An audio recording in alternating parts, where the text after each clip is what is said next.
We call it the teeth. Kabilin-bilin na ng lola, dalawang ngipin, ingatan na. Hindi ka na kasi bumabata, magtutbrush kang hayop ka. Hininga niya, umaamoy na. Sonsa to, sobrang baho. Talaga, hininga.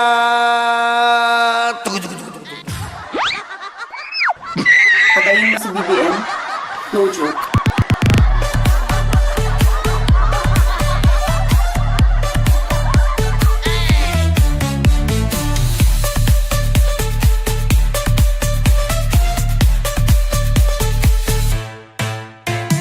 Ayan po, syempre binibira niya si Tito Sen. Papalampasin ko ba naman yan? Ha? Papalampasin ba natin ang dalawang ngipin na natitira ni Jay Sonsa? At yung hininga niya pwedeng ibala bilang lethal weapon ng digmaan? Diba? Ano sabi ni Jay Sonsa? Tulungan natin si Soto na hindi magmukhang tanga. Ano sabi natin kay tulungan natin si Sonsa na yung hininga niya sobrang baho na.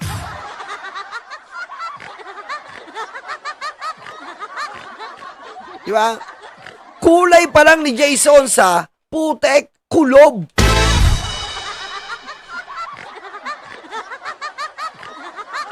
Diba? Bakit yung siopaw, pag kulob, maputi? Putek ito. Maitim na, baho pa hininga.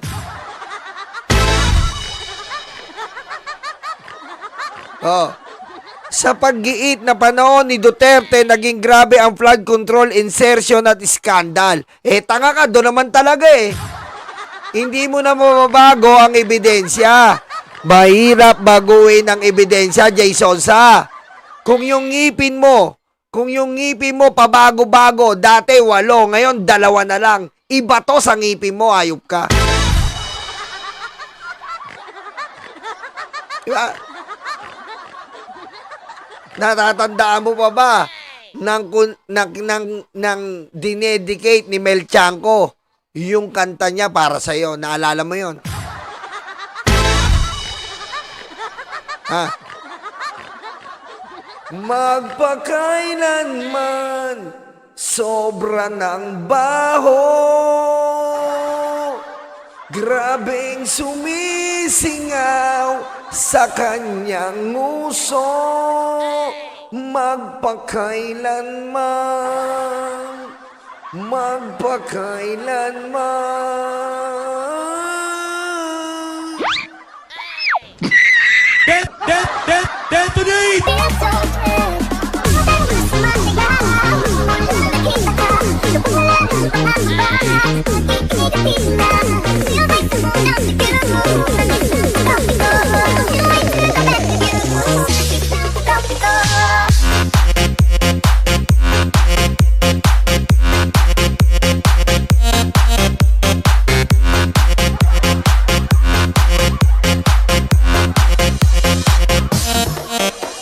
Diba?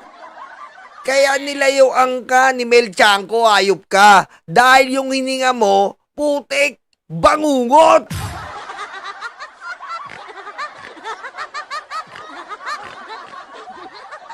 Hindi umuubra yung kutsara tinituro sa'yo. Natutunaw, ayop ka. O ano pa sabi? Nakakahiya kasi na meron tayong Senate President na bobo pero nagmamagaling at nagmamatalino pa rin kahit alam niyang maling-mali siya. Hello? Ano naman si Chis Escudero sa'yo? Tanga ka. Diba? Jay Sonsa, kung inaasikaso mo yung 1/4 na baga mo, mas marami pa yung ubo mo kesa sa salita mo, hayop ka. Dina Insen, thank you. Dina, thank you. Diba? Ito lang ang impaktong mas marami pa yung ubo kaysa sa salita. Paano? 1/4 na lang yung baga, puro fake news pa. Kinakarma ka na ng panahon. Ha? Jason, sa tandaan mo to. Pag namatay ka, naka-face mask ka dahil sa tindi ng hininga mo. Patayin mo si BBM? No joke.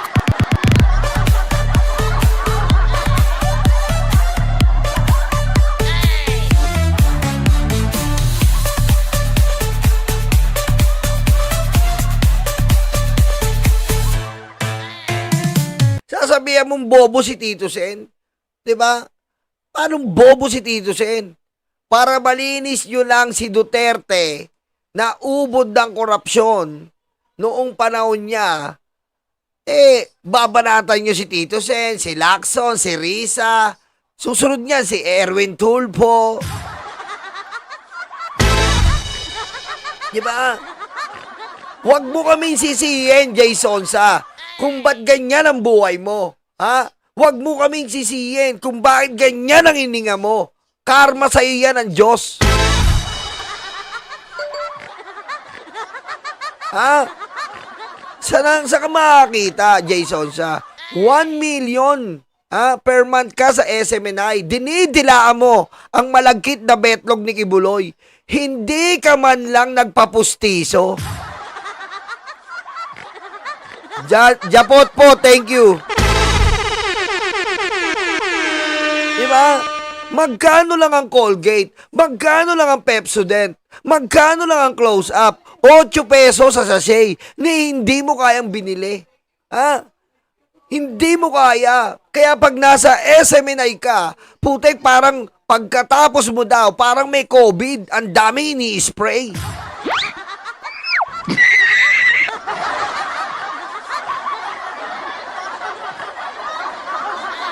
Diba? Yung ugali nito tsaka hininga niya, riding in tandem eh. Magkasundo, parehas mabaho. Wala kang puso, hayop ka!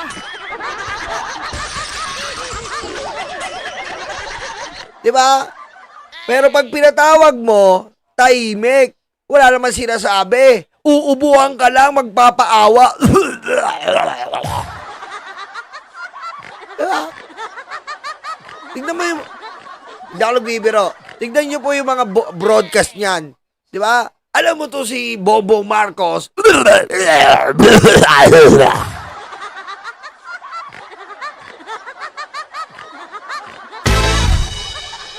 Hindi ako magtataka. Bakit kinuha nyo si Sir Jack? Putik, si Sir Jack baratain na. Putik.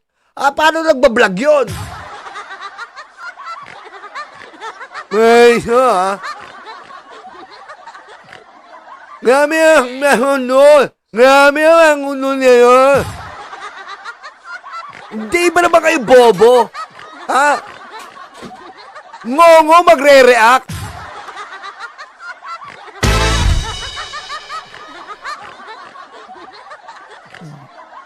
Ganun ka bobo kayo. Baratay.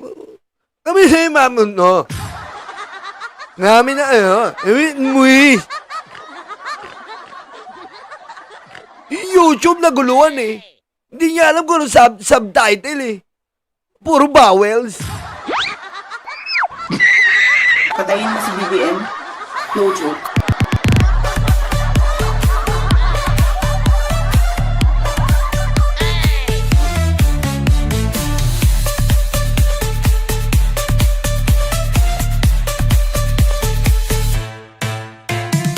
At ito po, ang sabi po ni Kiko Pangilinan, si Kiko Pangilinan po kasi naabutan niya po yung Parmali. Isa po siya sa mga talagang matapang na tinilig sa atong Parmali at matapang na tinutulig sa po ang ombudsman. Ang sabi niya po, unahin niya ilabas yung salin ni dating Ombudsman Martires. Mula nang umupo ito bilang Supreme Court Justice, hanggang sa pagbaba nito sa pwesto bilang ombudsman itong 2025. baka sakaling magkaalaman na bakit tutol ito sa paglabas ng salin. Yan po ang legacy ng Duterte. Doon pa lang eh. Doon pa lang. Paano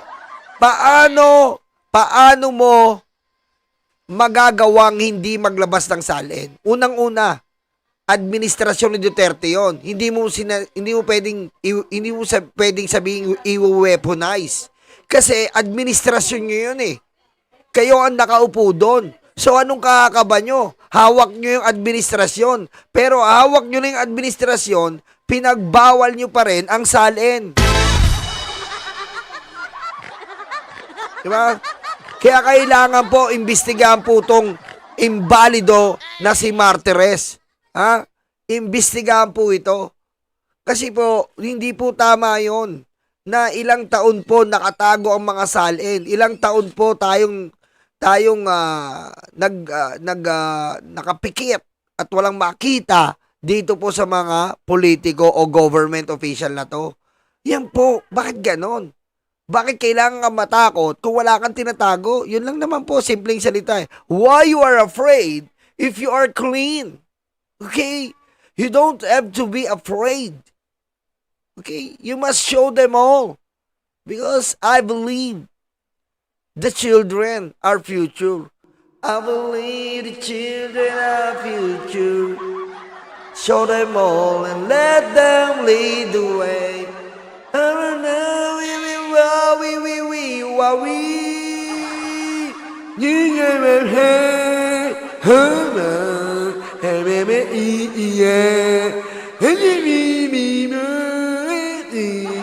Hayop. Di ako makamove on. Di talaga ako makamove on. Reactor ngongo? Putik, paano mag-i-interact yun, men?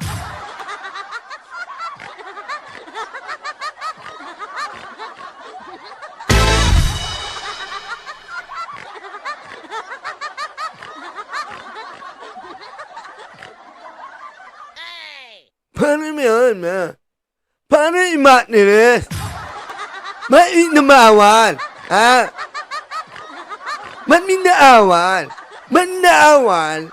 Manawan ang ngane.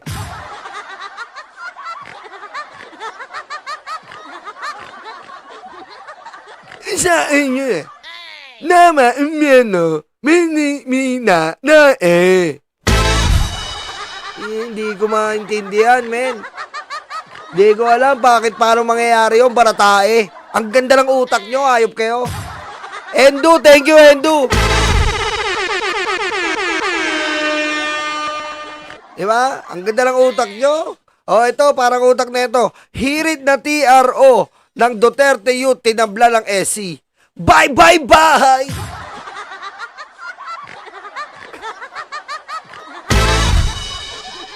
Wala na. Aray ko. Wala na. Nabwisit na ang Supreme Court kaka-file ng Duterte Youth.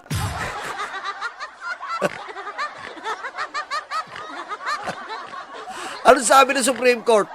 Umay!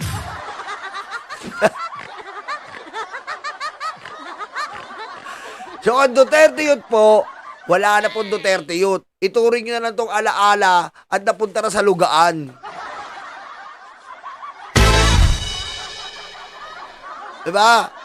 Kasi po, ang party list po is to represent every manggagawa, whatever, or different kinds of work. Basta ganyan ang party list eh. Construction. Pero sila, direpresent nila Duterte.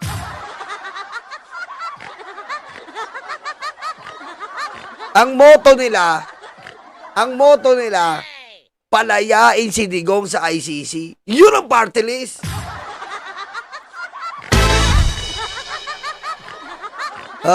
Ngayon, wala na. Wala na. Kasi, ano sabi ng Supreme Court? Wala na. Umay na kayo.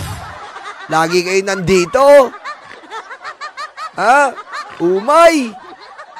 Sama mo pa si Torion.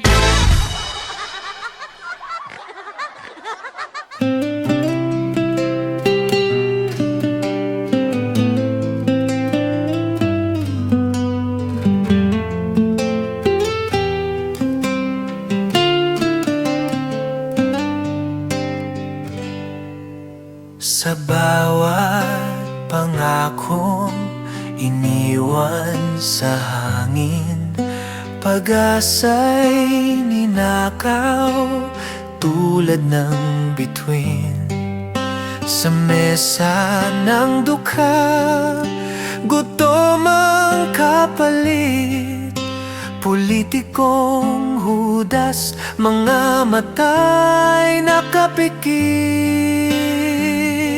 Busog kayo sa buhay, lahat ay nakakain. Kaming mahihirap, problema ang nakahain. Bakit laging kami ang kailangan magdusa? Bakit laging kami, lagi ang kaawa-awa? Busog kayo sa buhay, lahat ay nakakain. Kaming mahihirap, problema ang nakahain. Bakit laging kami ang kailangan magdusa? Bakit laging kami, lagi ang kaawa-awa?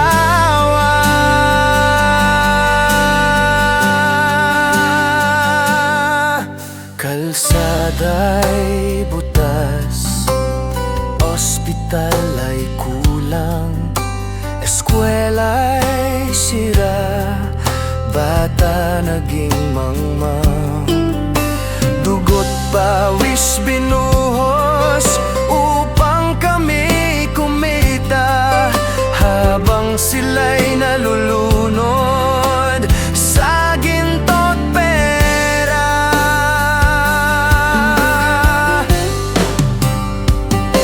Busog kayo sa buhay, lahat ay nakakain. Kaming mahihirap, problema ang nakahain.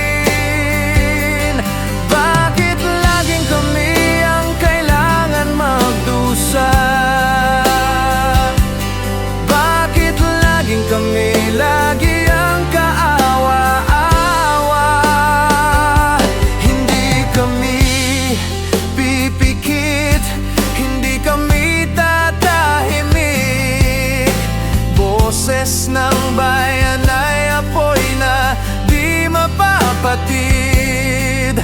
Magpakasaya kayo, hindi na magtatagal. Sisingilin na kayo ng atin may kapal.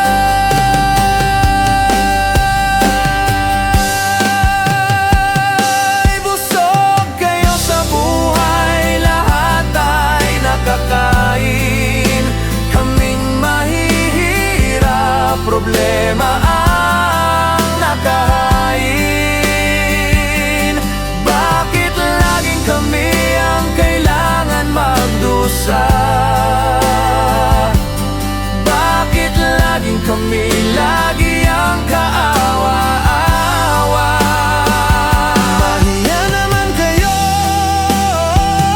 mahiya naman kayo sa mga nasa Kongreso at sa Senado. Sobrang ganit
mga nasa Kongreso at sa Senado. Sobrang ganit, sobrang mga abusado.